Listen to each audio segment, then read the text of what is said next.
Coming up on this week's show, the Game Boy with a 100-year battery life. A 37-year-old game Easter egg is discovered. And we get the story of Spy vs Spy with Richard Spitalny.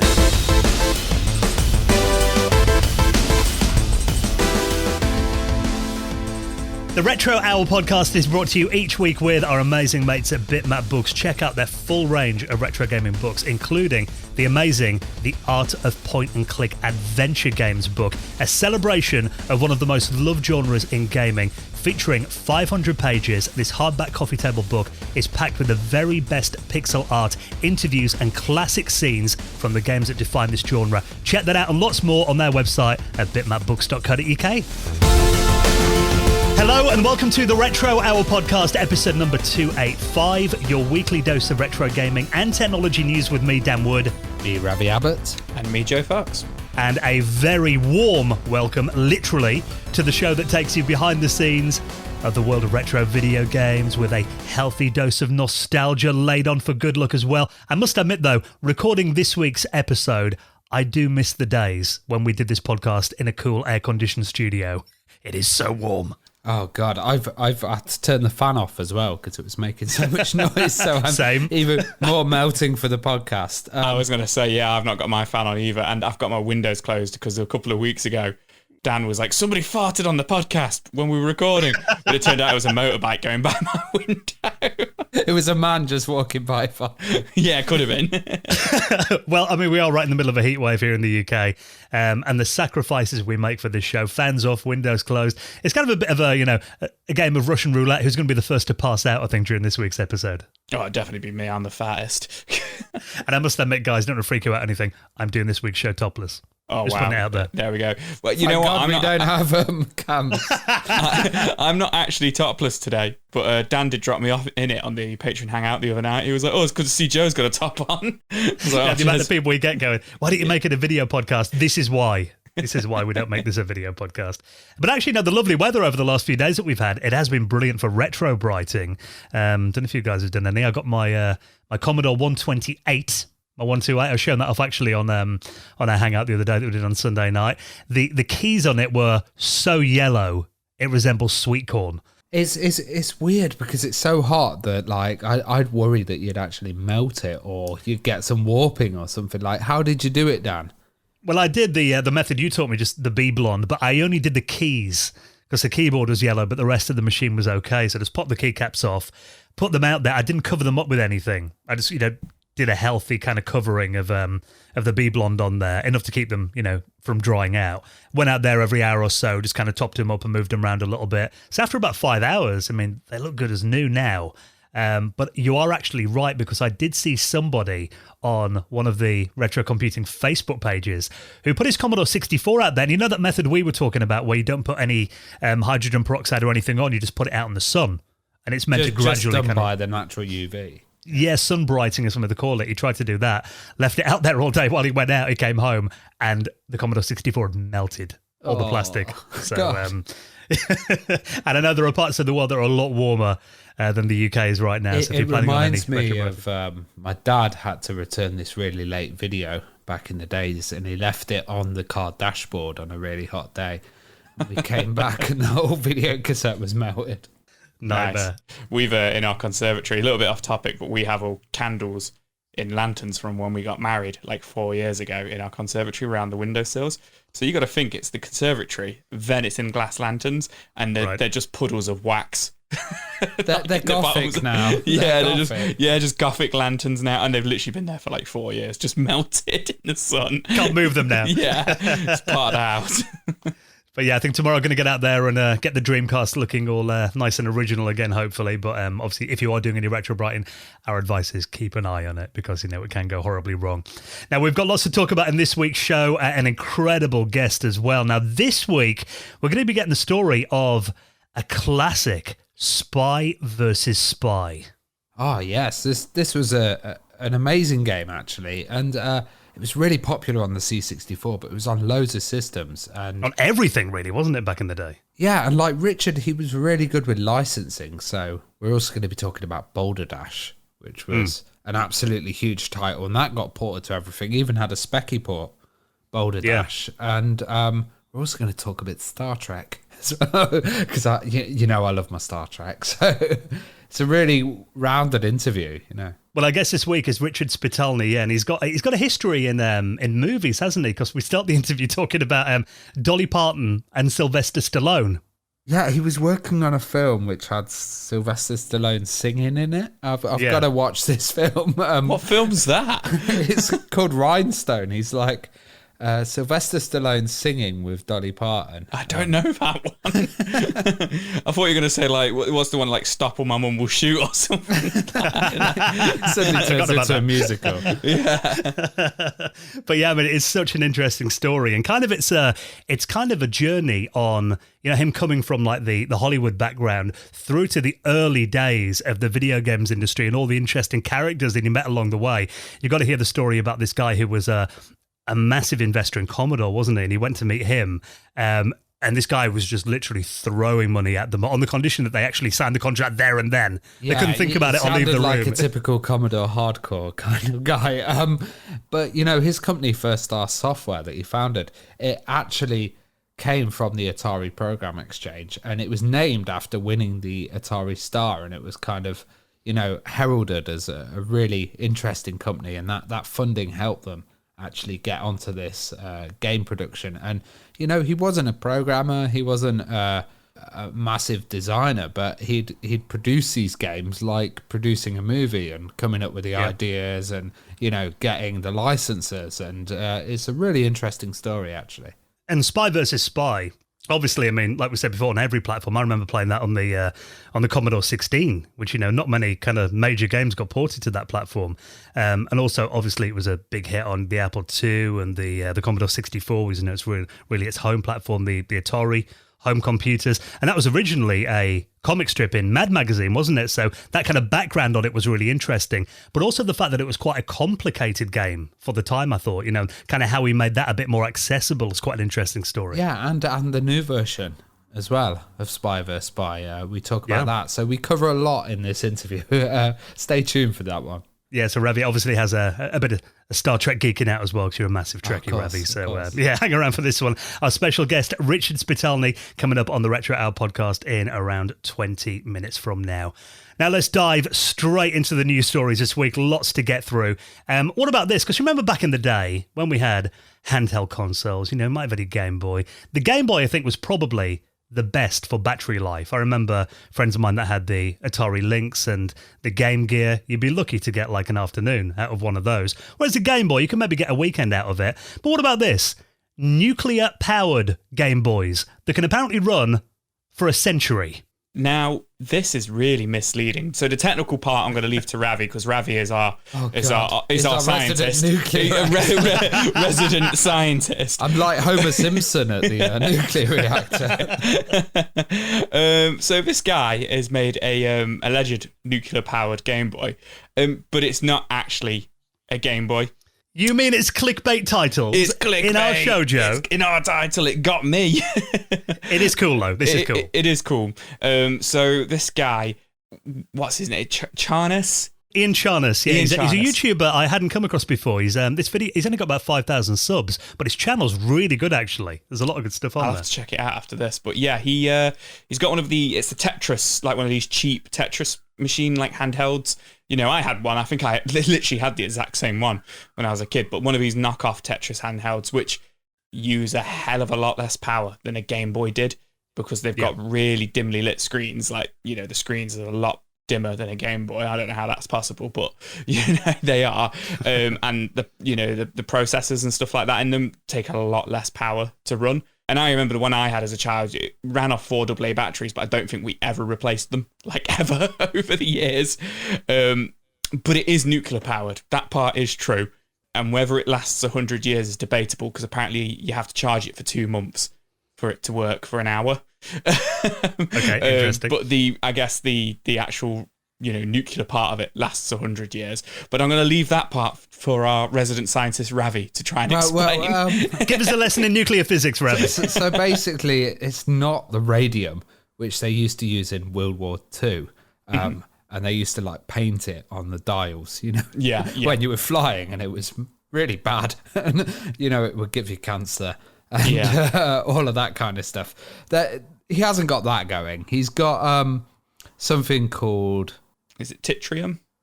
Titrium, yeah, that's it. Yeah. But it's a tritium. I think. Tritium, and it kind of works with phosphorus as well, and phosphorus is like that light producing thing. So this works with phosphorus, and then there's a small array of solar cells. So actually, it's kind of like the nuclear is powering the solar cells. So it's kind of like solar paneled from the light that's produced from this reaction. Produces the light. Yeah. So it's interesting, a different way of kind of doing stuff, but it's not like he's kind of hooked up or he's built a nuclear reactor. I was going to say it's not quite as nuclear reactor as all the articles are trying to make out. No, I do remember there was David Han, who was a kid who was known as the radioactive Boy Scout or the nuclear Boy Scout, and years ago he basically created a nuclear reactor in his garden. Nice. And he got shut down by the authorities, and he was dismantling smoke detectors, radium from clocks and stuff. Oh, wow. And I think he ended up actually getting investigated by the FBI and stuff, because you can't really do that kind of thing. I bet his explanation was, I was just trying to power my Game Boy. I didn't have any batteries. That was it. Yeah, so very cool. Definitely a novel way to power a handheld. I don't think I put that thing on my lap, though, if I'm honest. But if you want to check out the video. No, but I like how he's got, like, radioactive hydrogen put on the back, and he's put the, like, nuclear signs. And he's obviously made it look really nuclear and scary. It's a really fun video as well. His production values and that are great. A lot of kind of comedy in his videos. So I'll link up his channel and the article in our show notes at theretrohour.com. Now, if we're talking about, really old school retro games, maybe going back to the early 80s, we all like to think that games that we've played thousands of times over the years, we kind of know them a bit like the back of our hands, and there can't be many secrets left to discover. But actually, it turns out an Easter egg that is kind of well known, but this has been all over the last couple of weeks, from a game by Jordan Mechner. Now, obviously, he was more well known for Prince of Persia, and we've had him on the show before, and he was talking to us about an earlier game, Karateka. Now, this was kind of a side-scrolling karate game, and it turns out a secret's been discovered in here. Yeah, it was kind of rotoscoped as well, wasn't it? So it had like really, really nice graphics that he was kind of legendary for. And when we had him on the show, he was talking about the fact that, that rotoscoping, it was the first time he did it, and he actually rotoscoped his brother, didn't he? Pictures of his brother doing karate. Yeah. And he's got like a really good book. He sent me a copy of it actually when we interviewed him, kind of like The Art of Prince of Persia, but there's a lot of kind of karateka stuff in there as well. And it was, a big hit on the Apple II, I believe it came out on originally, but then obviously later on it was released on the NES and the Game Boy as well. But it turns out that original Apple II version had a little Easter egg in there that was quite funny.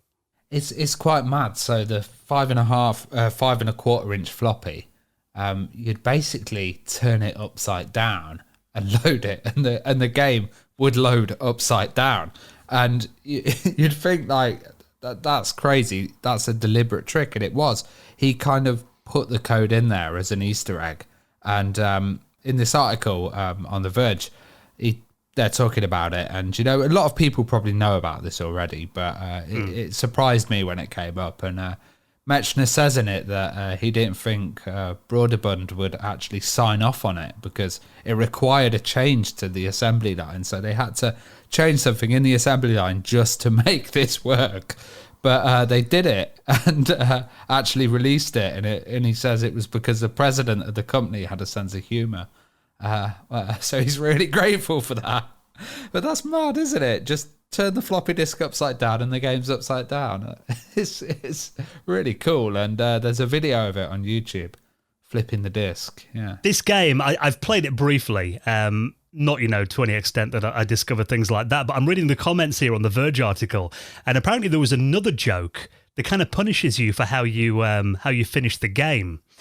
So at the end of it, apparently you approach an enemy there and you stop and you have to get ready. And then when you get to the princess, apparently if you don't run into the princess's arms, if you just kind of casually walk up, she'll actually hit you and kill you out of spite. Like all real women. Joe, I could imagine a cart one day, you finding one and putting it in the wrong way round, and then the game appearing upside down. And being like, what have I done? You know what? I'm not familiar with this game, and I opened the article, and before you guys started talking about it, then I was like, it's upside down in the picture straight away. Even all these years later, people are still falling for it like you, Joe. 37 years later. 37 years. So it is cool when we hear about new things that are found in classic games like that. Very cool. Now, what about this? I was reading this article here all about an incredibly rare Nintendo card that returns from dead and is up for sale. And this was for the Nintendo e-reader. Now, obviously today, if you're talking about e-readers, we generally think of, Kindles, stuff like that. But back in 2002, Nintendo, I don't think it actually came out over here, but it did in Japan and in North America. It was kind of an add-on for the Game Boy Advance that would read cards and kind of unlock content in games and give you extra stuff in there. I guess this is like the precursor to the Amiibo, because the Amiibo is essentially like an e-reader, but with a figure, isn't it? Yeah. You're pretty much spot on there. I'm not massively familiar with the e-readers, but I'm pretty sure that's what it is. Like pre-DLC kind of thing, but for Game Boy Advance games. It's like a credit card that you'd slide. You'd slide it across. Yeah, you swipe it through. I think you plug it into the cartridge slot of the Game Boy Advance and you swipe it or something like that. But yeah, this kind of dates all the way back to E3 2002, where Nintendo were promoting the e-reader and were handing out packs of cards, like e-reader cards, like to guests who walked in. And essentially there was prizes to be won in the cards. So the second prize, there was 100 cards hidden within these packs of cards for second prize. And then there was 10 first place ones. But to claim your prize, you had to hand your card in, which they'd then swipe on a Game Boy Advance, and it'd come up, and it was a Kirby card. And it'd come up with Kirby and say, congratulations, first prize, see the demonstrator for assistance for your E3 special edition prize. And obviously they would then keep the cards. So the idea is these 10 cards would be handed back in. But one has emerged on eBay this week, which is currently up for grabs for $1,400. It's gone for more than that now. Yeah. Oh, how much is it on now? Nearly 10,000 now. Yeah, nearly 10,000. $999. So it kind of comes back to what we've discussed over the last couple of weeks, and we'll discuss it on the Patreon Hangout and stuff like that. It's like people are paying all this money for not even for games, for cardboard. Yeah. Essentially. So this isn't even a game. It's literally just you swipe the card and it just says, congratulations, you won. And it's completely worthless now. You can't do anything with it. Can't do anything with it. And, the guy hasn't even had it authenticated who's selling it on eBay. He's put it in like a little plastic clear case himself. Apparently it's not, been sent off to any of these authentication companies or anything like that, but he has uploaded a video to the eBay listing of him swiping it, proving it on his own Game Boy Advance with an e-reader and stuff like that to show that it is legit. So I guess it's not like a swipe once and it doesn't work again kind of thing. No, it's not like that. No, it's just, I'm assuming he probably went to E3 2002 and just kept the card and never handed it in. Just didn't found it in his coat prize. pocket. That is smart if he did it deliberately, or he might have just been looking in the drawer and gone, "Oh, this might be worth something," and then checked it and gone, "Oh my God!" And chucked it on eBay. Yeah, but he's... some people in here are saying that the first prize was apparently golden Game Boy Advances, which might be worth even more than this now if it. Oh, really? Oh, wow! Well, there you go. Well, apparently there's also one of the unopened packs of cards on eBay as well. So I don't know if it's the same seller, but they're selling the actual pack of cards sealed as well. Which, according to this article, which obviously said that the individual card was at 1,400, it's now at 10,000. That was apparently at 4,400 at that point. So that could be on more as well. But like I say, it seems to be coming off the back of Zelda NES selling for almost $1 million and stuff like that. It's people buying cardboard. I get it. I get, the rarity and the collectability of it and stuff, but it's just crazy when you really think about it. It's anything Nintendo really, isn't it? Yeah, it seems that way. Like Pokemon cards as well are so hot at the moment, like worth hundreds of thousands and tens of thousands of pounds and stuff. And it's Nintendo again, isn't it? I think if you've learned any lesson from listening to our podcast over the last few years, it's never throw anything away.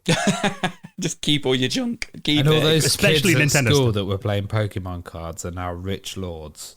Oh, don't, because you know full well 99.9999% of all of us who had our Pokemon cards just ripped Gave them and them away, creased them yeah. and gave them away and chucked them in the bin and stuff like that. It's horrible to think that, you know, between the three of us, we probably owned most of these things that we talk about at some point or another.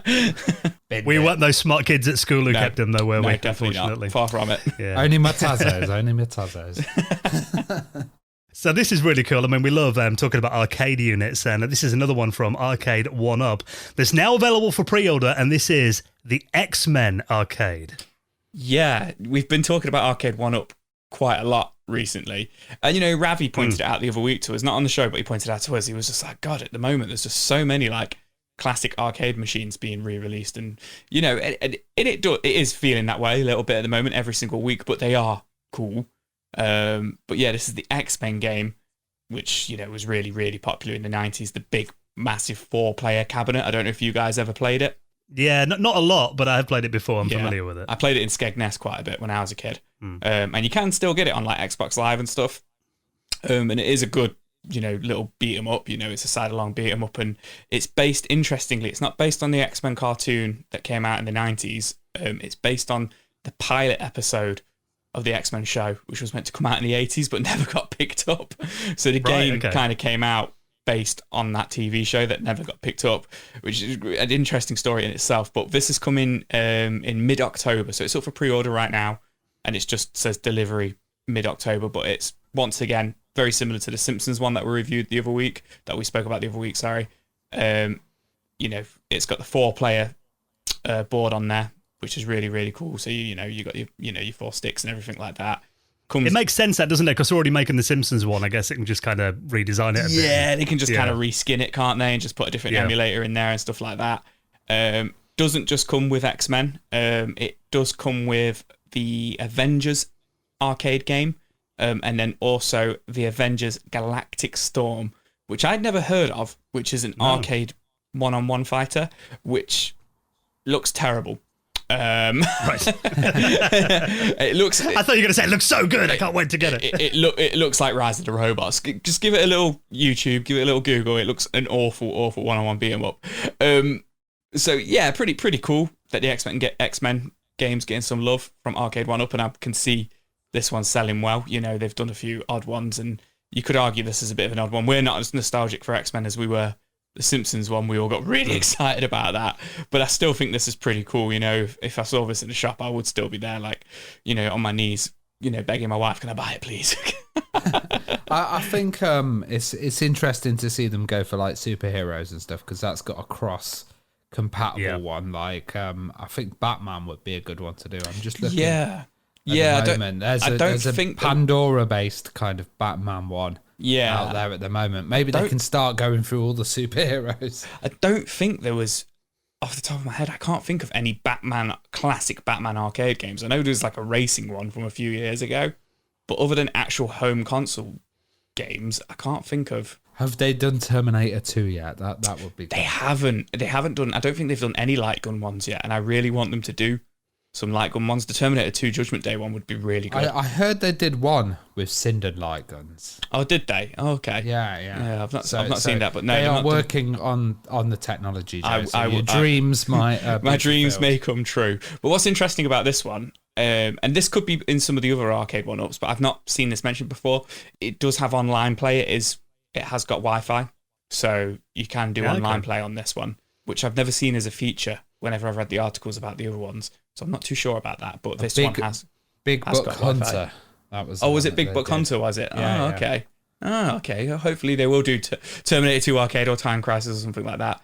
You know what, though? Because you always talk about wanting to play light gun games, and finally, you've caved. He's picking up a CRT tomorrow, aren't you? I'm picking up 2. Right. I'm picking up 2 tomorrow. Not at the same time. You'll break your back, mate.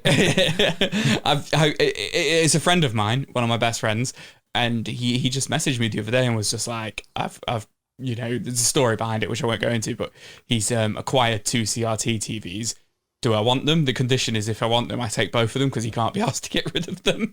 Right. So I was just like, yeah. So he's not sent me a picture of them. I don't know what brand they are or anything like that, or even how big they are. So there is that concern that there could be there could Find be room for it. I know Yeah. Joe's gaming room is quite small as well. So It's not that small. No, but with all the nerd equipment for the radio show and stuff. Yeah, that's very, You're gonna have to. yeah, that is very true. But yeah, I'll put up a picture of the big silver, like early 2000s, like 50-inch ones or something. Just playing House of the Dead, yeah. Yeah. I'm imagining your wife's face when you walk through the door with that tomorrow. When I don't when I walk through the door and say to her, "Can you come to the car and help me lift these out?" We're going to have to take the side of the house off to get it in. Oh The only god, way. I think there will be little 14-inch ones. I'm sure he wouldn't do me in like that. They're good ones as well, the small ones. Yeah, exactly. Yeah, they are. They're the ones I've got as well. They're just, because I mean, when I was a kid, I used to play it on portable TVs anyway, so they kind of look right on, the 14-inch displays. But yeah, do keep us posted, Joe, and hope your back's all right for next week's show. Now, I think this time of year, we've all had our birthdays this year, haven't we? So this might not be very useful, but if you wanted to make anyone a birthday banner, do you remember doing these on dot matrix printers back in the day? Printing out these big banners that you put right across the room, happy birthday, any occasion really. Actually, Ravi just sent me a Valentine's card using this application. This is one of the most popular desktop publishing apps of the 80s, the Print Shop that you might have used on the Commodore 64 or the Apple II. By Broderbund, actually, you can now use this in your web browser. Yeah, this is really cool actually because, lots of people had office suites and stuff like that, but they were a nightmare to do design on. And back then, it was really, really bad to do design on stuff. Do you remember using word processors and using the different colours to highlight stuff? So bold would be like one colour. Italics would be another. Oh god! And you'd have to visualize it all in your head and then print it off and be like, no, that's wrong. Before WYSIWYG. Before WYSIWYG, yeah. Well, this print shop is quite WYSIWYG, and it's actually built. Oh god! I've just started it up and it's made a massive noise. It is built into the browser. Your dot matrix printers just sprung to life. Yeah, and the best thing about it is you can actually, when you press print on this, it does a PDF, so you can get the PDF that you've created of this print shop in the browser, and you can actually get a PDF output and then print it on your modern printer, or if you want to go old school like Dan dot matrix. But I know Dan would probably use the original setup and go proper old school on it. I love about it though, the actual PDF it gives you looks like a dot matrix, doesn't it? It's like, you print it out and it will look like it's come off a dot matrix printer. Oh yeah, totally. Like the graphics are still the old school ones, and you've got greetings cards. You could do signs. We could do a retro hour letterhead. Banners as well. Those banners where you do lots of different pages. And did you guys ever make Christmas cards and stuff on your computers when you were kids? No, I always just made them out of just paper and crayons. Yeah. This is when I was 15 as well. I did magazines, so we had loads of scanners, and I'd do magazine covers, and I'd scan my face, and then use printers and stuff and photocopiers and make a kind of magazine cover of my face plus stuck up against some glass. Ravi magazine. Yeah, you can sell it on eBay. It's a really rare magazine now. Get your copies of that. One issue. Yeah. But I do remember, when we used to use BBC Micros, and we had, do you remember Star LC10 printers? They were 9-pin dot matrix printers. I think came out in about 89, 90. But we used them at school. And so I remember we had some sweeter software in the way we could make Christmas cards. And then for every birthday, Mother's Day, my mum's birthday, Christmas, I'd make them for all the family on these dot matrix printers at school. You were pro. Do you remember the carbon copy paper as well that would yeah go in there, and then you'd also do drawings on the carbon copy because it'd be you can get a copy of your drawing. I just remember that. I always remember giving one to my grandma at Christmas, and they're just looking at it what the hell is this? I remember the look on her face. It's the future, Gran. Isn't it cool? Yeah. Great. So if you do want to relive those days, you can do it all over again in your web browser. Now, we did have our patrons hangout on Sunday night, another Absolutely amazing one. Like we said, there's a bit of a heat wave in lots of the world right now, so we're all a little bit sweaty doing it, but it was well worth it. Actually, it was just nice to get out the sunshine on Sunday night, geek out about retro games. A few new faces who joined us for the first time as well. That was lovely I to love see. seeing the new collections. Like, that's one of the highlights to me, is actually seeing people's collections. And we saw 2 absolutely amazing collections. People just going through all their machines and set up, and everybody's sitting there drooling. We always do that, don't we? If someone new comes on, we're like, all right, okay, your initiation is show us your retro gaming setup. I did actually point out on it that we always say on the show, if you just want to come and watch, you don't have to talk and get involved. You can just come and watch. As soon as people join, we're like, you're on mute. You're on mute. Right. Let's see your collection. Camera off, because there was a few people who just came in and watched, and keep your camera off, and that's fine. If you're a bit shy, we don't mind. It's fine. But we do usually do that when we can see somebody's talking. Trying to talk, because it mutes them automatically, and that's. I'm sure that's like a new thing since COVID. It's the new etiquette. People doing Zooms. You're on mute. You're on mute. There should be a universal sign for you're on mute. Yeah, we did talk about all kinds of what we're chatting about this week. Then there was a lot of new topics. To be fair, we mainly went through the game collections because they were amazing and they were huge. And then what else were we talking about? Talking about movies, of course. Always talking about movies. Video game documentaries as well. We were talking about. Yeah, really good stuff. So we do these once a month, and it would be amazing to see you there as well. Not only did we do a Patrons Hangout this weekend, we released the latest episode of our Patrons exclusive podcast, the Retro Hour After Hours, that this time was all about the Super Nintendo. Amazingly, I had some stuff to chat about, which I thought I wouldn't with the SNES. Really good episode that was. Yeah, no, I was quite impressed with Ravi, actually, considering, the kind of run up to it, the prep for it, what little prep we do for the after hours. Ravi was really hours worth. Yeah, hours, days and days worth. But yeah, Ravi, you were quite nervous, weren't you, about because it's a machine that I never owned. But it was really cool to find out, talk about all our memories of the machine, and also learn that none of us, even though we all kind of hold the SNES in quite high regard, for me it's either my favourite console of all time or second favourite. It's still, the jury's out on that one. None of us actually owned one until we were adults. Yeah. Well, Ravi still doesn't own one. I am, yeah. He will soon. I've got a spare one he can have. Yeah. Oh, looking forward to it. But yeah, it is, because I think this is the first kind of system episode that we've done where none of us actually owned it as kids. Yeah, we were all familiar with it. We all played it. We all borrowed them, rented them, and stuff like that. But yeah, we did our top 5 games on them. But that ended up actually only being about the last 15 minutes of the hour-and-a-half episode, because we were just talking about memories in the machine, weren't we? Yeah. God, we could have gone on for hours. It was so much fun.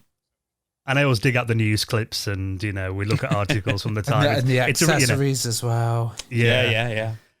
So we've done a few of these now. We did the Mega Drive one. We've done already as well. We've done which other consoles have we done already? I think that's it. The second one. Okay. Well, there's lots more to do. There's a lot more to do. PlayStation next. It's PlayStation next. I got to be play. There you go. That's decided. And also we do the retro years as well, where we focus an hour and a half, 2 hours, all about a particular year in gaming and technology, and dig out all the big games of that year and chat about them as well. We're going to do 2002 as our next episode as we work up the retro years. So if you want to check out our Patrons exclusive podcast, that is one of the perks of being a supporter of this show. You also get the regular podcast early most weeks. You get it ad-free as well. But really, you're doing this just to support the Retro Hour and to make sure that we can keep bringing out new episodes every single Friday. And for doing so, for backing us on Patreon, you will get a mention in the most prestigious high score table in the world of retro gaming, the Retro Hour Hall of Fame. Like this week, a big thank you to Jeff Owen from Beyond Farpoint Podcast, John Butler, Stephen Marshall,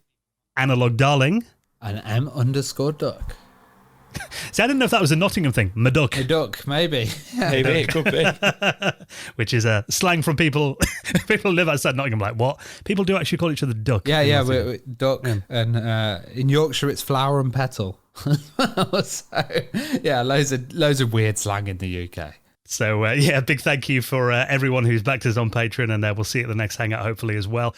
Right now, let's do our retro gaming shop of the week before we get into our interview with Richard Spitalny. This is something we do each week. We want to give some love and big up all of these independent retro gaming stores that exist all around the world.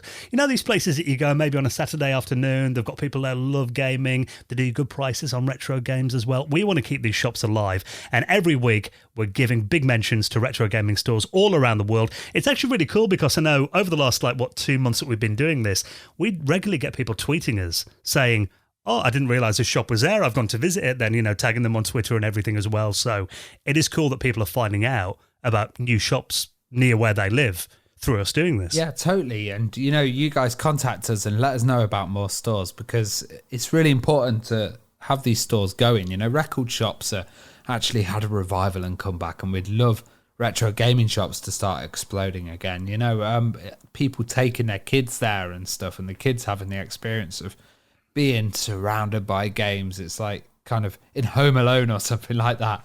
And this week is called Insanity Gaming Arcade, and also Insanity Retro Gaming. We got a message from Nick Leonard, and he said, "Hey retro friends, I just wanted to share this little gem. I haven't been to this arcade yet, only the shop time and time again, but it looks amazing." So this is in Nuffield Industrial Estate in Poole, which is in Dorset. And this place, it's an arcade, but also a retro store. And the retro store alone looks absolutely insane. I hope you guys are seeing the images of this at the moment. This is actually the first one that I already actually follow on Facebook. Oh, nice. So I was like, I recognise this. And then when you said the name of it, I was like, oh yeah, I already follow that one, because of when we started doing this, I started looking for shops that I could potentially drive to at weekends to go retro game hunting. That's the only reason we do this. It's just to find places for Joe. Yeah, it's just for me to find places. Unfortunately, it's a little bit far away for me. But if I'm ever in the area, I'll definitely jump in, because it does look amazing. And then I've got an auntie who lives in Bournemouth. You can go stay with her. I will go stay with her. I'll go see. I'm Dan's mate. Just knocking on a door. But the arcade section looks awesome. It looks like a big warehouse just full of arcade machines. They've got Time Crisis 3. They've got that big Star Wars one with the big screen, where the seat moves and everything like that. Oh, Battle Pod, yeah. That's it. And then they've got a load of retro ones as well. Crazy Taxi, yeah, just spotted that one. This doesn't look like it's just been thrown together. This is a labour of love. The design of it too, it's got that it reminds me of arcades in the 90s. Very kind of industrial looking. With that low dark ceiling. Yeah, he's nailed it there. Iron rafters everywhere and neon lighting and stuff. It looks very cool. It's got that Laser Quest aesthetic, hasn't it? Yeah, absolutely. And the shop looks amazing. They've got a really nice layout. They've got a lot of box stuff there. All the systems are kind of laid out, and I love the use of using. This is what I've always recommended: nail polish display cases to display Game Gear games and Game Boy games, because they all just fit in there perfectly. And it just looks really good. I could spend an awful lot of money here. What a great idea as well, having an arcade and a retro gaming shop connected, because whenever I go to Arcade Club and that, often you play the games and you think, oh, I wouldn't mind a copy of this, for my Mega Drive or something. You're giving them ideas there, Dan. Yeah. So if you want to visit them, Insanity Retro Gaming in Poole and Insanity Gaming Arcade, I'll link them up in our show notes. Right then, let's get the story of legendary games like Spy vs. Spy, Boulder Dash as well, First Star Software, with our special guest next on the Retro Hour podcast, Richard Spitalny.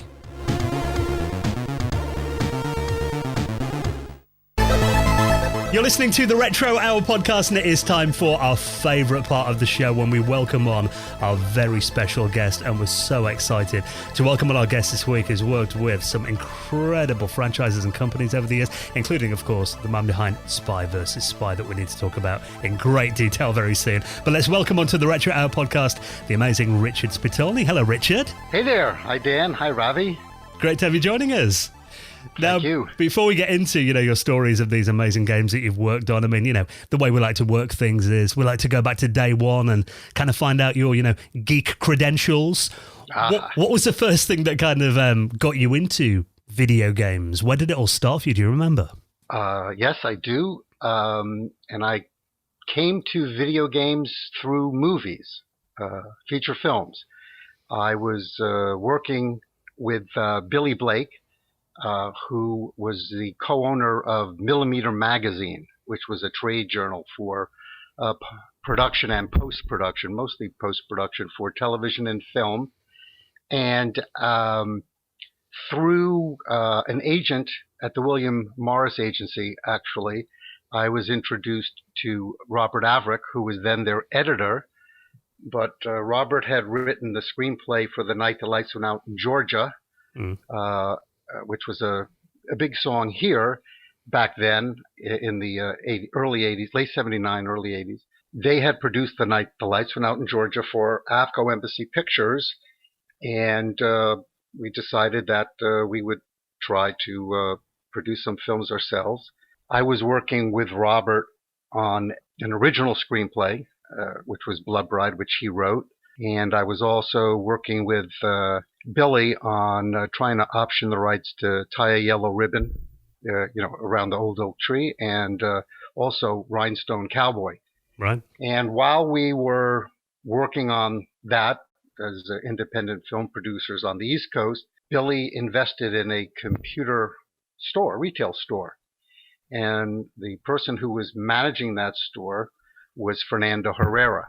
And Fernando's son, Stevie, had been born basically blind with multiple cataracts.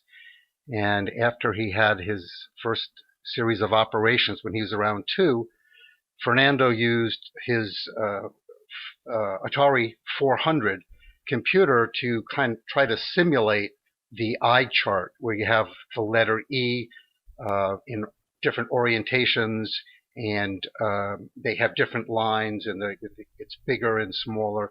He replicated that on the computer, and he found that his son, who wasn't even really speaking yet, but by moving his hand to show his 3 fingers sticking out, if you can picture that with your thumb grasping your pinky, making the letter E.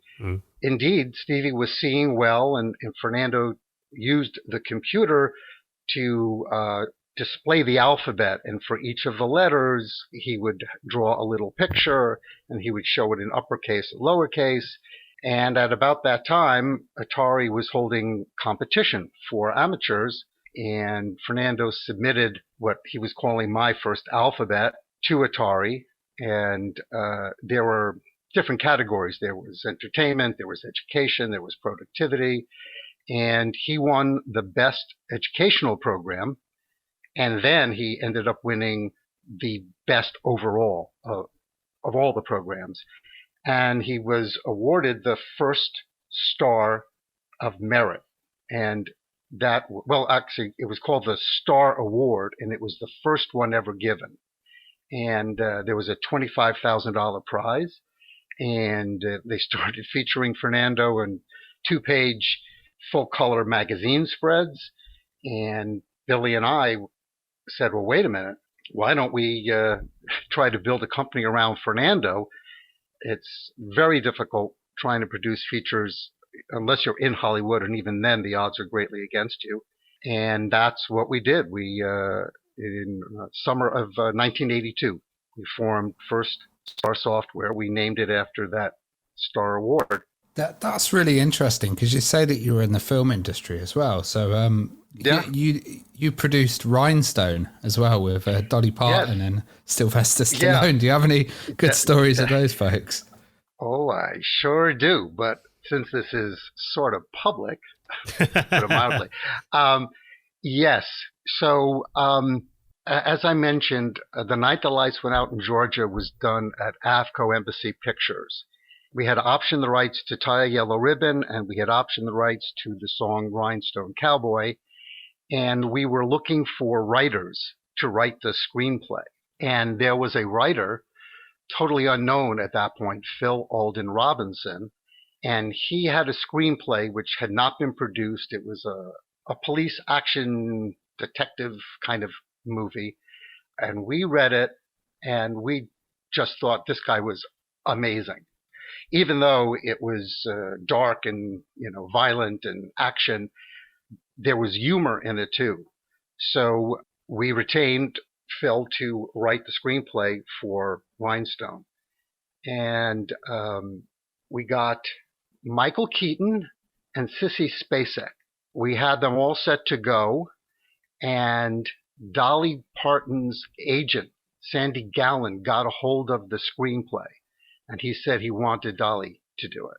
So whereas we had a $7 million budget and a great screenplay ready to go, we were going to try to do it at AFCO Embassy, as I say, with Michael Keaton and Sissy Spacek. Suddenly, this turned into a huge production because Sandy wanted Dolly to do it, and then the Hollywood thing starts to happen, where you try to package the talent to give you the broadest commercial appeal. So where there was a concern that Dolly wasn't a big enough draw in the large cities and internationally, somehow they had the great idea, well, why don't we get Sylvester Stallone? He would round out that appeal. Well, the problem with that is the story was about a country western singer. Sly can't sing and can hardly act, really, in my opinion. He was an action guy, wasn't he? Yeah, he's an action guy. I didn't mean it quite the way that sounded. So it was greenlit. It started to go forward, and actually, although I'm a little ahead of myself, but it all ties together. I couldn't be on set and line produce it, so to speak, because in 1983, which we haven't gotten to yet, we sold half the company to Warner, and I was put under an exclusive contract, so I couldn't leave. But yeah, that's a little bit of the movie background.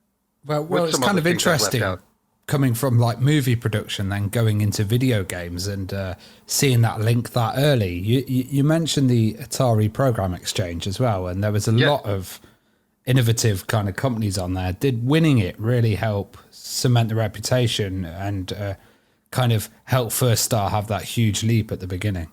Yes, no question about it.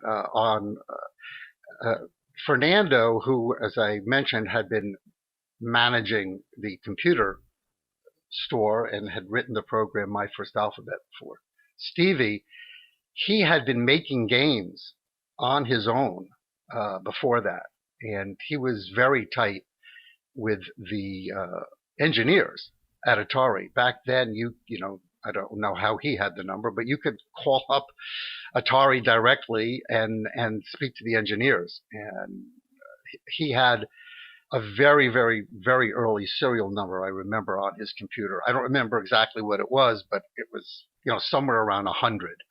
So he was reverse engineering the hardware.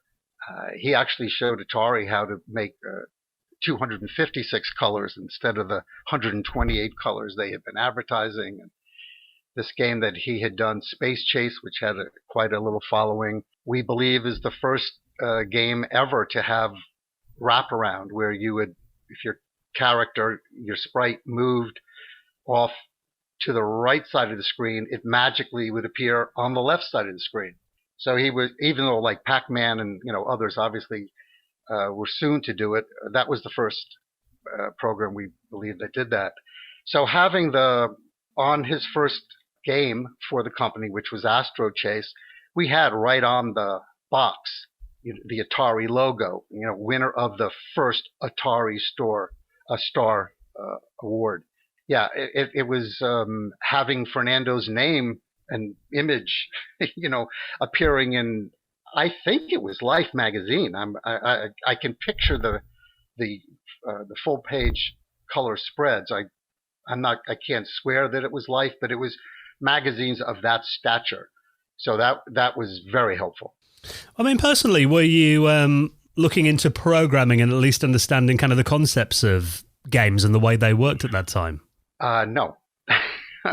I never, I'm very poor at math, number one. I know my own limitations.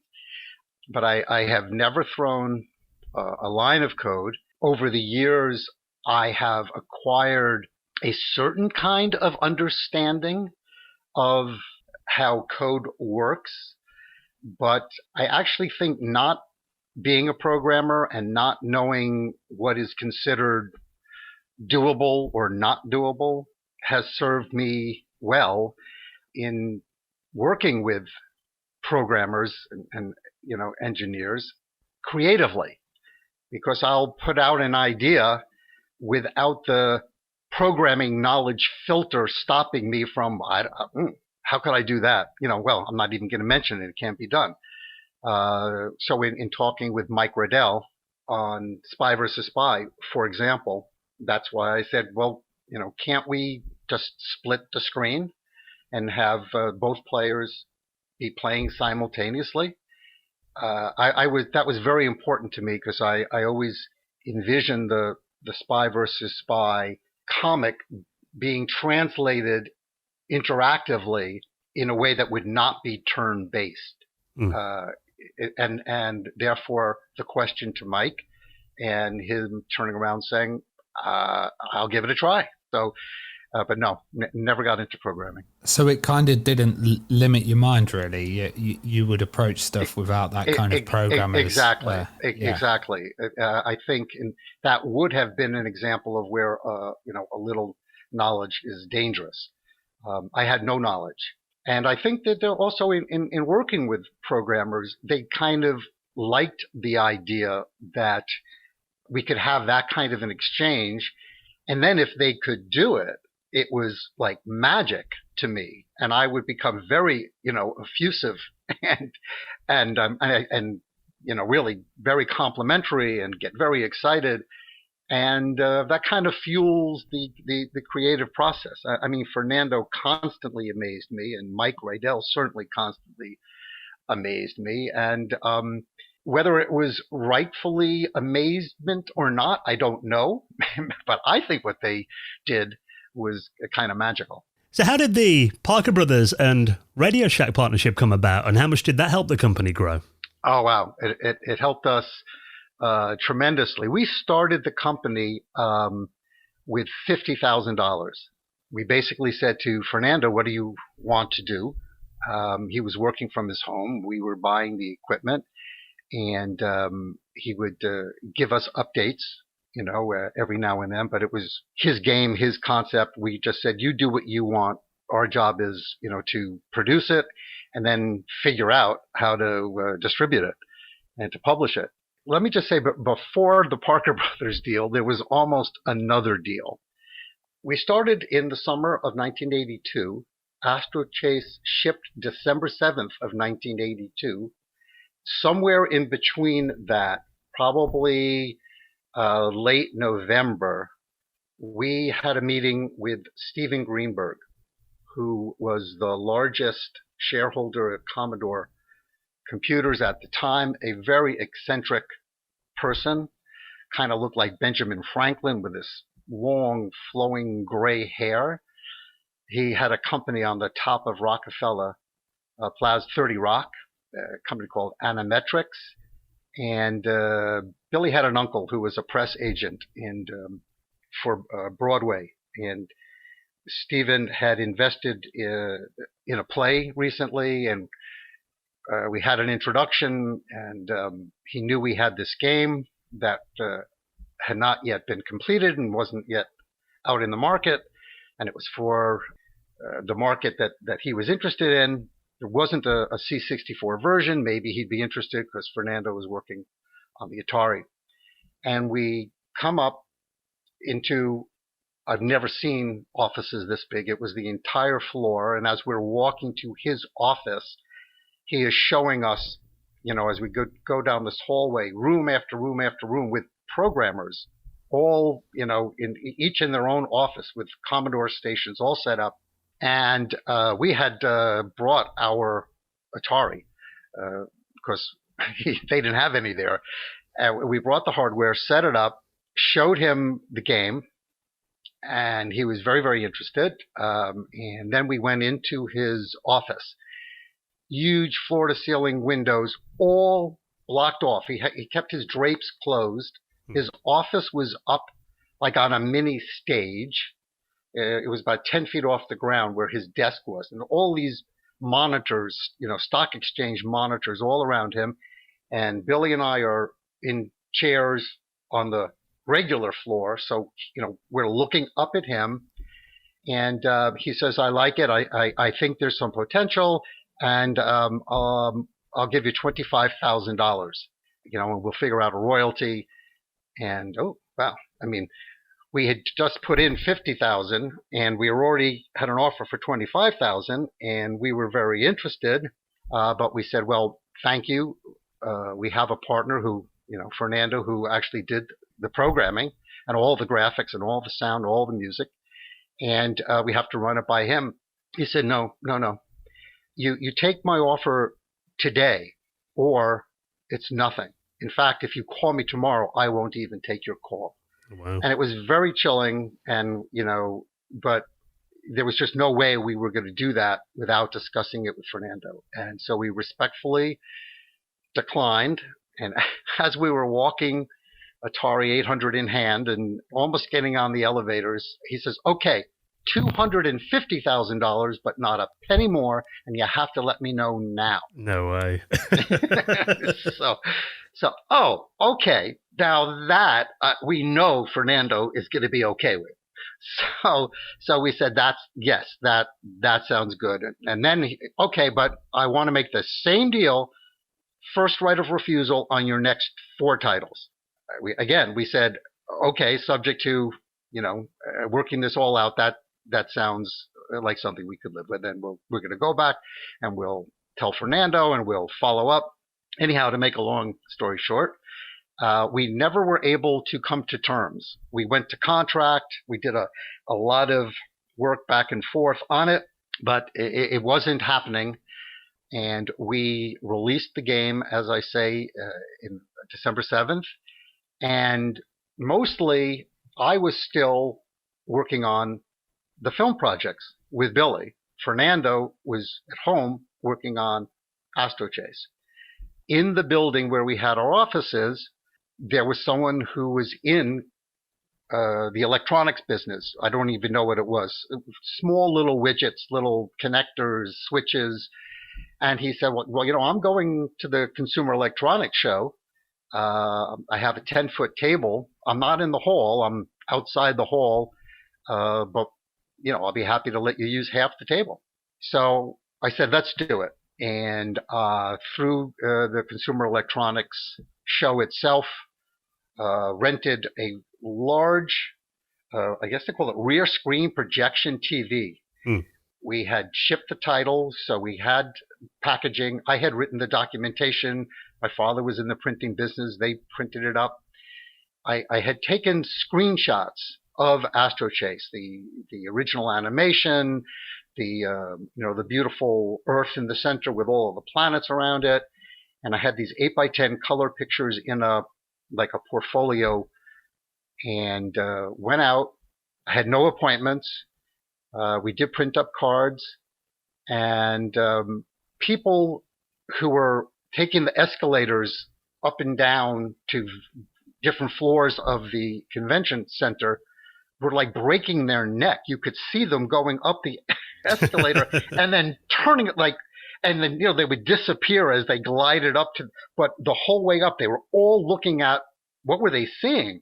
So my problem, the challenge was, how do I get the people who I need to see this?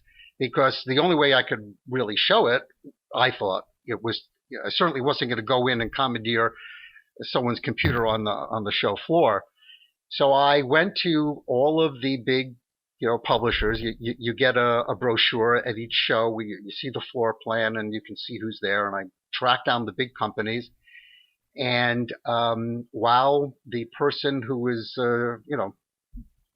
very high up at Parker Brothers was standing, having a meeting on the floor, not in one of the meeting rooms, was talking, I kind of nudged my way, got into his view, and I opened up this portfolio with these screenshots. And in the middle of mid-sentence to whoever he was talking to, he said, "Excuse me." And he said, "What's that?" And I said, "Well, that's our new game." He said, "What's it on?" I said, it's on the Atari." He said, "That looks fantastic." I said, "If you'd like to, we can make an appointment. You come by. I'll show it to you. You can play it. We are right." And I gave him the location, and he had somebody at the front desk, tell him his schedule. And he said, "Let's I'll come by at whatever. And he did, along with others too, by the way. I did the same thing with several publishers. But they were blown away. And so that was January, and we ended up signing with them very early in April for $250,000. Well, it was an absolutely kind of stunning game, like especially for the Atari 800. The quality of it and the scrolling and the intro and everything. Did you think your kind of movie background help you promote that and kind of aim for that look? Yeah, I do. I don't mean to take much credit at all. Fernando was amazing, but the having that theatrical opening and spreading it out so that as you advanced and got, if you were able to work your way up into higher and higher levels, that you would see more and more of the story. That was the kind of thing where I think my film background and creative conversations with Fernando, that was helpful.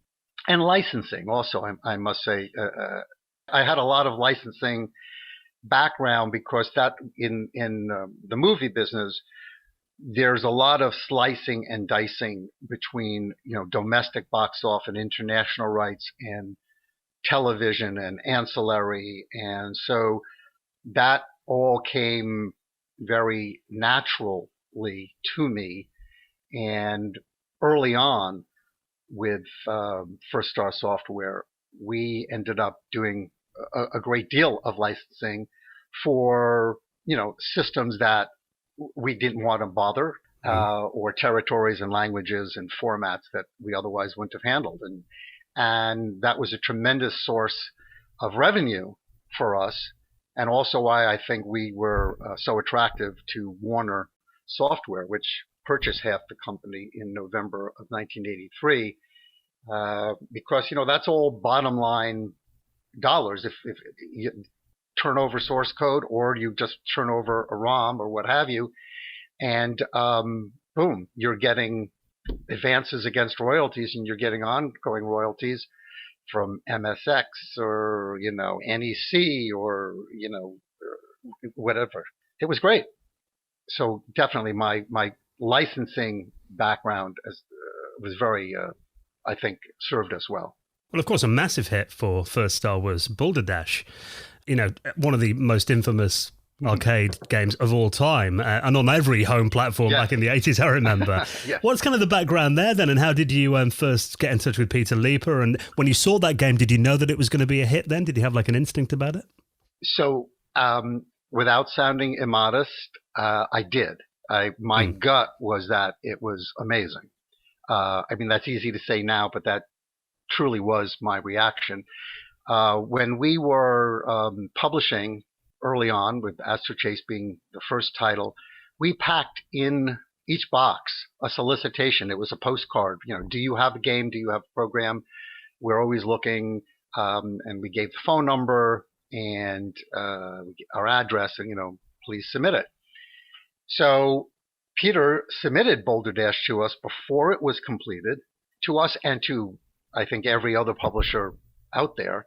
But he was up in Canada, the eastern portion of Canada, and we were in New York, so we were not that far away. And I have since learned from him that was something that he liked. He was hopeful that he would be doing business with someone who was, geographically closer. And I just happened to be the person to open up the submission. I was the first to play it at the company, and I thought it was amazing. And then I showed it to Billy, and again, the company at that point, what made us a software company was Fernando working out of his house, and in our offices, our film offices, where it was me and Billy, and we had a publicist, full-time publicist, Diana Loomis, and for the movies. She quickly became our publicist, PR person for First Star Software. We had an LE system. It was a series of hard drives where we would basically put bad sectors as we duplicated the discs, because we were doing all of our own publishing early on. We were fulfilling the orders right from our offices. I thought it was amazing. I was a little put off by the fact that the color palette for every level was the same, but we all were enjoying it right away. And then coincidentally, we had an appointment with Arnie Katz and Bill Kunkel, who were coming by on something related to Astro Chase. I said, "Hey guys, what do you think of this?" They said, "It's so playable. It's amazing. It's great." So that, it was unanimous, and we ended up acquiring the intellectual property from Peter as a result of all of us thinking it was going to be amazing. But it was one of the games that, even my mother would sit down and play it with me. She'd find it addictive, even though she's not a gamer in the slightest. It had that appeal, I think. Yeah, yes. that crossover appeal. Yeah. It sounds like hyperbole, but in every promotion we ever did, in every interview, in every magazine article, whatever it is, throughout its legacy, that is one of the qualities of the game that most people notice right away. It appeals to hardcore, casual, first-time players, boys, girls, men, women. It really does have a universal appeal. And again, it's a cliche nowadays, but it was something that we were always looking for. It's very easy to learn, but very difficult to master. Our UK friends were really happy with the Spectrum. Getting a version of it. How did you guys kind of do that deal? And did you get sent a Spectrum then, or were they around? Spectrum was so we were working with Barry Friedman and Jan Putnam and Tracy Coates. In fact, ICG, International Computer Group, who are our agents, not on an exclusive basis. I was the only client, I believe, that they ever had who retained the right to do their own licensing, but I have that licensing background. But with Barry and Jan, and again, they had already made Miner 2049er a huge hit. The game itself was obviously incredible, but they had proven their ability to get the game on every platform out there. And so Spectrum, I'm positive, I'm sure, must have come through a deal that Barry worked out for us in Europe. Did you have to approve all the ports? Yes. Oh, yeah. No. All of I approved all of the ports up until very recently. That was true. Every Boulder Dash game up until the one that has just come out, Boulder Dash Deluxe, only was released after intensive game testing by me and my approval. For good or ill. There are some versions more recent over the years where some of our most adamant fans feel that we strayed from the Holy Grail. I tried not to. I pretty much stand by all of the versions. Well, another big license that you had was Superman. Getting the game license out of that must have been absolutely huge. It wasn't as difficult as it would otherwise have been, since at the time we did that and Spy vs. Spy and Wonder Woman, we were a sister company. So we did that after Warner Software, which was a division of Warner Publishing, a Warner Communications company, which is how they always describe themselves.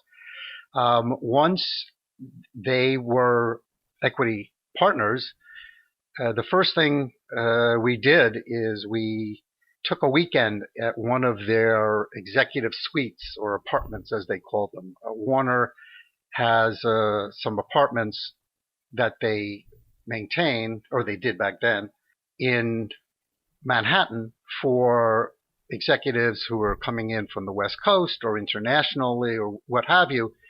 And so Albert Latuca, who used to be the head of Macmillan and had become the president of Warner Software, who was the person I had negotiated our deal with and was working with, he said, "Look, let's spend a weekend and let's try to come up with what it is that makes First Star. What's special and unique about you and your approach, and let's see where we have synergies." And it was during those sessions where I identified Spy versus Spy and Superman and Wonder Woman as the properties under the Warner umbrella that I thought would make great games, interactive experiences. And as a sister company, we negotiated all of these deals at arm's length, but under very favorable terms. So yeah, I don't think a relatively young, very young, unproven company would have had a shot if it hadn't been for the fact that we were, a sister company. And like spies were really popular back then, like especially kind of fun comedy spies like Clouseau and the kind of comic Dick Tracy and stuff like that. Yes. Do you think that really hit with the public when it came out? I think that probably contributed to it. The fact that we were in a sweet spot, kind of again culturally, where those sorts of characters did have a very broad appeal, and there were TV shows and all movies and what have you. But the Spy versus Spy characters, I think, are kind of unique. Were then and to this day, but it helped for sure. It always reminded me a bit because I remember, I loved Inspector Gadget on TV around that time. Right. Very kind of tongue-in-cheek and humorous, not serious. Yes, no, the humor is a big part of it. The gadgetry, the traps, all of that was very helpful. We didn't have to invent the genre, so to speak. It was across, many entertainment channels, as I say, whether it be the movies or the TV show, Get Smart, or, all of that. But the characters themselves were this interesting combination of slapstick and strategy and the surprise ending. And that was the appeal to me. How did the character design develop then? For the game, with Mike, I was, as I had mentioned earlier, I was dead set on not being turn-based. It was very important to me that we retain the surprise ending that you have in the comic strips. And if you are alternating turns, there's too much time to think and to watch and to see. I think it would have slowed things up and totally eliminated the ability to have that surprise ending. So by having what I ended up calling simulvision, the split screen, and simulplay, the ability to both players to be active at the same time, along with the trapulator, which were all trademarks I created, we had something where action continually flowed, and you could change the game literally in the last second, because your opponent could have everything needed in the briefcase, be on their way to the exit, and you could ambush them, win, in hand-to-hand combat, so to speak, and then reclaim the briefcase and win. So that was my, answer or solution to retaining the surprise ending. Was there ever any concern that because obviously it was quite a complex title compared to a lot of games on 8-bit machines back then? Did you ever think that would put users off? Was there ever a concern that it was a bit too complex for gamers? Yes, there was. We addressed it in two ways. The map, so the ability at any time to see where you and the opponent was we hoped would be part of the solution. And also, I asked Mike to add what I refer to as breadcrumbs, like in Hansel and Gretel, where they, would drop pieces of bread so that they could find their way home. Hopefully, you know that fairy tale. I don't know if it's Yeah. okay.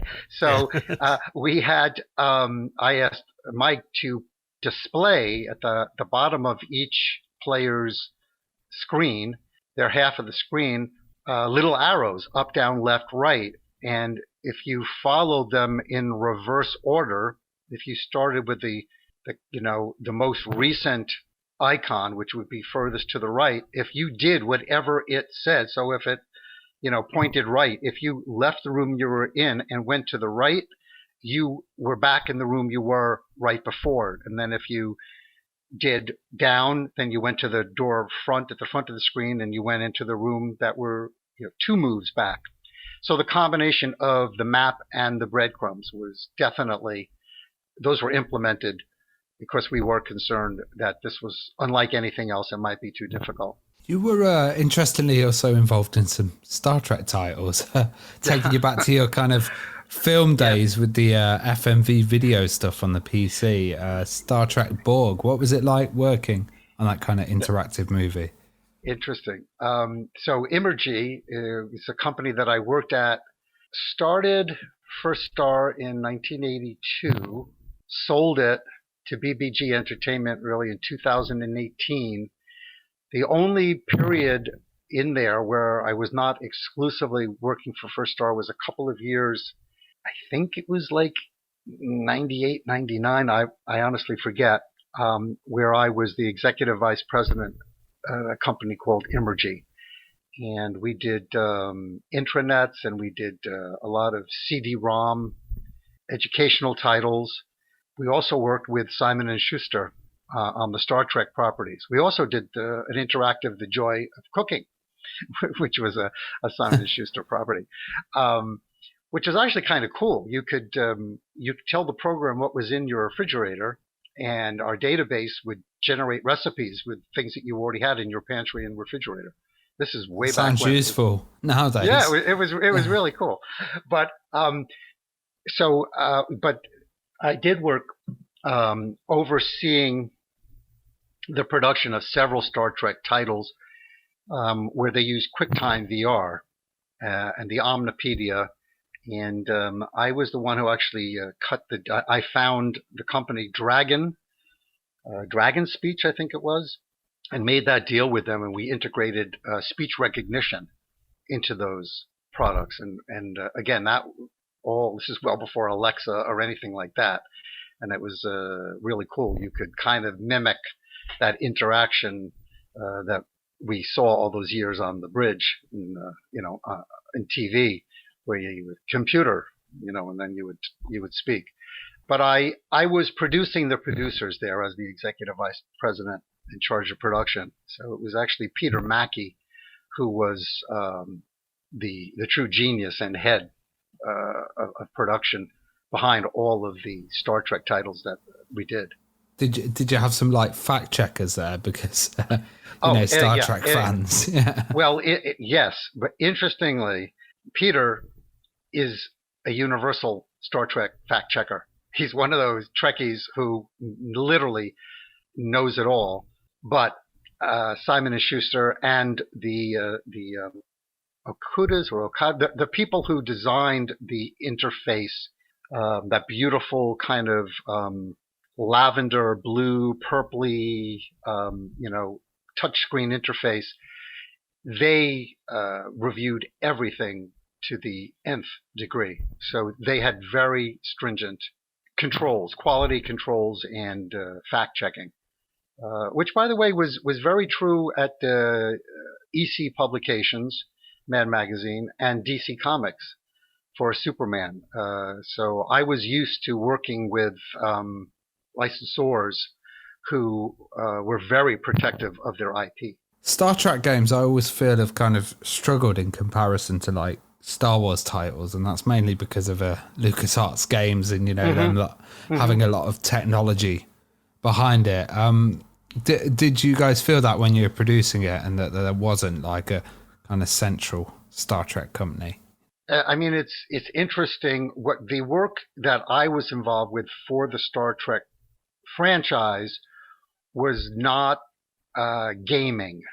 It was experiential. It was replicating being at the bridge and not terribly mission based or interactive. So there were almost, at least the titles that I was involved with, which was only a few. But I agree with you that Star Wars, that franchise in the gaming space, has ran rings around it. It's interesting because the latest kind of Star Trek game, Bridge Crew, is like a complete VR experience where you're exactly sitting in the bridge and kind of doing that. So interesting to see it kind of come full circle.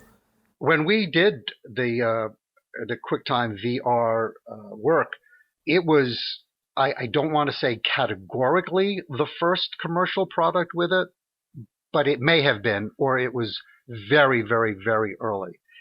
We were working very closely, with Apple, and it was so we had to send, our crews out to the sets with special equipment, specialized cameras, and it was arduous taking everything back and then stitching it all together. But the experience, even back then, was, totally immersive and amazing. We're actually now moving a bit more into kind of the last decade or so. I mean, Boulder Dash, a game that just won't go away. I mean, that game just keeps coming back and it's still a massive hit. And we've had stuff like, obviously, the 30th anniversary version, Boulder Dash Deluxe. Tell us about kind of bringing it back and kind of why you think the interest is continuously around that game then, and kind of what changes have been made to bring it into the 21st century. Well, I think one of the reasons why it continued as long as it did was because I never gave up on it. I mean, the honest truth is that in keeping First Star around as long as I could, that was our strongest IP that we controlled. Spy versus Spy, we did not own the intellectual property, obviously. So the name and the likeness of the characters we did not own. We own the copyrights to the game designs and to our interface, Simulvision, Simulplay, the Trapulator, and what have you. But Boulder Dash was all ours. And it was a combination of being solicited, where we would be approached by companies that wanted to do, like I remember when we did the first mobile version, that came from Instantcom, a company over in Croatia. And they approached us. They wanted to take the license to try to bring it out on the Nokia handsets. And I said, I really don't want to do a license. We'll do it together. We'll contribute the rights. We'll work on the design together. You'll do the programming and all the porting and all of that. And I'll take care of getting it published. And we'll be 50-50 partners. And that's what we did. And we did that for several iterations on mobile with Instantcom. And then we did that on PC for Treasure Pleasure and Pirate's Quest, where we were approached by a company in Hungary. And same thing. I said, no, instead of doing a license, why don't we do it this way? And that became a very successful model for us. And obviously Spy versus Spy, I mean, we've had, I know you said you don't own the rights to that game, but there was like, I remember the remake of the original game that was on the iPhone, probably about 7-8 years ago now. I mean, did you have obviously involvement with that being the original game then? What was kind of the story around getting that updated? And yes. No, I was very involved with that to a great degree. Here's a case where we were approached by Robots and Pencils, and I explained to them, you will have to make a deal with First Star for the game designs and all of that. You'll have to make a separate deal with EC Publications for the intellectual property. I can middleman that for you and mediate that and make all the introductions and work with you. And I know what they look for. And we were able to all come to terms so that all the pieces of the puzzle were in place. And then I worked very closely with them because we realized that it was going to be very important to have included the original version, the retro version. And I was dead set on having that be, I mean, I want to say pixel for pixel. I don't know if that's the case, but we had to make some changes, obviously, because we were dealing with a touch interface. But the levels, the caves, the look and the feel, I worked, to answer your question, a great deal of time on that. And I know they became frustrated as time went by. This was all their investment, obviously, and you want to get to market as soon as you can so that you start generating revenue to start recouping your investment. But I must say, it was not it wasn't a strong resistance. They kind of believed all along that in the long run, if we could make this a really as true to the original as possible, it would work commercially and we would have a stronger title. And it was very, very well received, and it did exceptionally well. And I think we're all very glad that we put in the extra time to get it right. And I think it is important as well when you've got a game that's that loved by its fan base as well. And I mean, it's people's memories as well, isn't it? So you get it wrong and you can get right. Really bad, can't it? Well, and by the way, it would be disingenuous if I didn't say I was also heavily influenced by some of the negative feedback I had received to some of the Boulder Dash titles, where we, introduced things like, bombs or the ability to kick, things which were not in the original. Again, as a designer, as a creator, as a producer, there are so many things, so many factors that you need to take into consideration. But one of them is always your target audience. And if you're doing something in a series where you have a built-in fan base, that's a huge consideration. So I don't take it lightly. And as I say, I know some of the more recent Boulder Dashes did receive some complaints. Some people obviously love it. But for Spy vs. Spy, especially the first one, after so long, I was keen on having it be basically an identical port.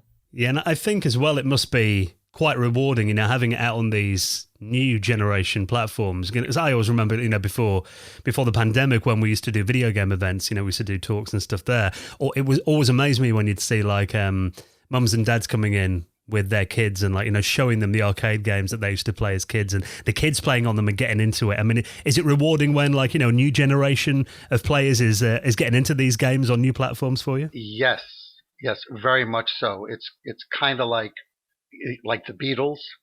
It's like when you play a Beatles song for your children or your grandchildren, and they love it. And it's seeing another generation, because there have been several now, come along and really take to it is very rewarding. And I have two daughters, and it was always important to me to have the games that I produced and published be non-violent, and that was partly why we did the Romper Room series, which was an educational TV show here, at Alphabet and Numbers.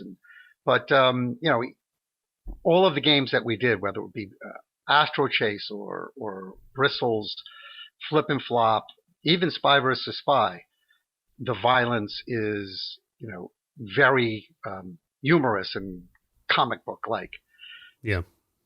And that's the great thing about Boulder Dash. I'm happy. I was happy when my kids were 8 years old and they were playing it with their friends, and then in college when they would show it to some of their friends who hadn't seen it, and yes, as time goes on, it's very rewarding. It's a timeless design, yeah, absolutely. Yeah. Well, obviously, I mean, it's amazing. First Star is still going today. I mean, what you kind of up to in the company now? What's kind of, is there anything coming up that we should look out for? Sure. Well, I retired in 2018 from being active, and we sold the copyrights. Well, we sold the entire intellectual property for Boulder Dash and most of our other titles to BG Entertainment. I've been very much involved with Stefan Berensen, who is the owner of the company, as he's been behind the scenes getting the next iteration ready, which has just come out recently, the Atari VCS version of Boulder Dash Deluxe. And there have been some talks, I don't know where they are, about a VR version. So that may or may not be happening. I haven't been involved. I hope it does, because I have played Boulder Dash VR in my head for decades. So, Yeah. And they may not even, the design that they may go with may not be that design, but I'm convinced there's a way to do it where you get around the obvious problem of, well, how do you see far enough ahead that you can, have it still be the strategy game where you are planning, what you're going to, where you're going to go and what you're going to do well enough in advance that it retains that strategy element. I'm just picturing looking up and seeing a boulder falling down towards you in VR. That'd be quite the experience. Yeah, it definitely would. or seeing, the equivalent of a firefly or a butterfly, chasing you, coming at you. I think when the technology gets to where it needs to, and with the proper design, it will be fabulous. And again, I don't know if there is anything in the works, but I would love to see esports, competitive versions. There are network versions, and I think that I think watching Boulder Dash is actually very exciting. Watching people play. Absolutely. Well, long may it continue, Richard. Thank you. Like I said, timeless design. And thank you so much for coming on and being our guest and sharing some of your stories. It's been an absolute pleasure to talk to you. A pleasure and an honor for me. Thank you so much. And good luck with the series, guys. I mean, I don't know, what are you, 280, what episode are you up to? Yeah, well, we're not far off 300 now. I think about 285 this will be. Yeah, 85. So. Fantastic. Yeah. Well, continued success, and thank you for this opportunity to walk down memory lane.